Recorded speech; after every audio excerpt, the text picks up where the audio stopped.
नमस्कार साथियों। ये जो डिक्टेशन है ये आपको दी जा रही है अक्षरा हिंदी आशुलिपि केंद्र की तरफ से। इसकी स्पीड रहेगी 100 शब्द। आपकी डिक्टेशन स्टार्ट होती है 3 सेकंड बाद। स्टार्ट। पश्चिम में समाज शास्त्रियों द्वारा भारतीय जीवन शैली में दर्शन के अध्ययन से पाया गया कि क्षेत्रीय सभ्यताओं में विविधताओं के उपरांत भी संपूर्ण भारत की सांस्कृतिक विरासत एक ही है। अनेकता में एकता हिंद की विशेषता केवल नारा नहीं रहा, बल्कि सदियों से जीवंत उदाहरण सिद्ध हुआ है। उसके 3 महत्वपूर्ण कारक हैं: संयुक्त परिवार शैली, भारतीय रसोई और उसे संभालने वाली महिला। इसलिए देश की एकता के मूल में भारतीय महिला ही संस्कृति की मुख्य संवाहक है। हमारे देश में धारणा है कि परिवार से समाज व समाज से राष्ट्र की इकाई का निर्माण होता है। क्षेत्रीय भाषा, वेशभूषा, भोजन भले भिन्न हो, लेकिन जीवन जीने के भाव दर्शन सबके एक ही हैं। इसलिए राष्ट्रीय एकता के महत्वपूर्ण कारक संयुक्त परिवार, भारतीय रसोई व भारतीय महिलाएं हैं। जब तक ये तीनों साथ हैं, भारत का विखंडन संभव नहीं है।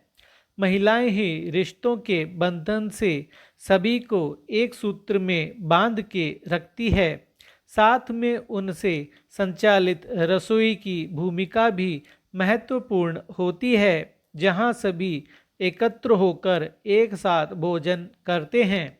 समाज विज्ञानियों के अनुसार यदि किसी तरह से ये धुरियां कमज़ोर हो जाएं, तो भारतीयों का जीवन आधार कमज़ोर हो जाएगा और अंततोगत्वा परिवार टूटेगा, समाज बिखरेगा और देश कमज़ोर होकर स्वतः विखंडित हो जाएगा। भारत के भूतकाल में नौकरियों को कभी श्रेष्ठ नहीं माना गया।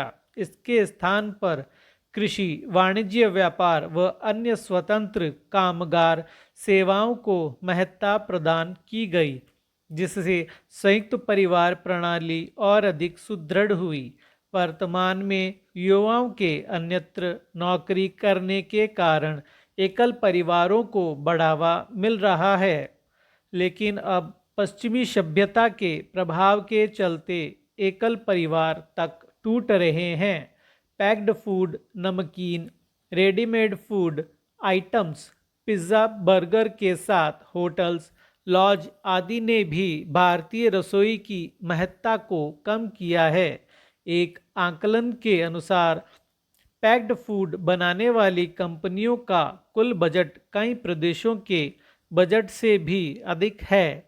इसके साथ ही फैशन शो अब तो महानगरों से चलकर कस्बों तक पहुंच चुके हैं और इससे हमारी सदियों पुरानी मौसम की अनुकूल वेशभूषा के साथ सांस्कृतिक विरासत पर चोट हो रही है।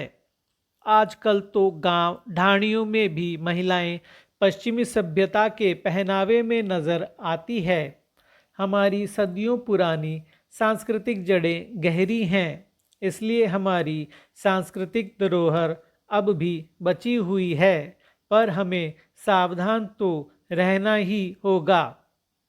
नौकरियों में रुझान बढ़ने के कारण हमारी संयुक्त परिवार प्रणाली कमजोर पड़ने लग गई है, पर यह भी सत्य है कि भारतीय रसोई व इसको नियंत्रित करने वाली भारतीय महिलाएं इस नव संस्कृति के बावजूद अपने परंपरागत भूमिका को निभा रही है।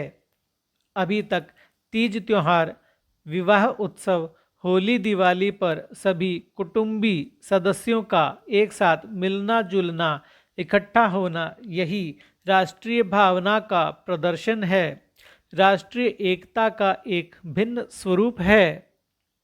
मनुष्य केवल शरीर नहीं, वह कभी दृष्टांत बनता है, कभी कथा, कभी मूल्य और कभी कर्म बनकर जीता है। जब वह अपनी सीमित सोच से ऊपर उठता है तब वह केवल व्यक्ति नहीं रहता है बल्कि एक आदर्श बन जाता है। स्टॉप। उम्मीद करता हूँ डिक्टेशन आपको पसंद आई होगी। प्लीज़ लाइक कीजिएगा, शेयर कीजिएगा अपने दोस्तों के साथ। Thank you.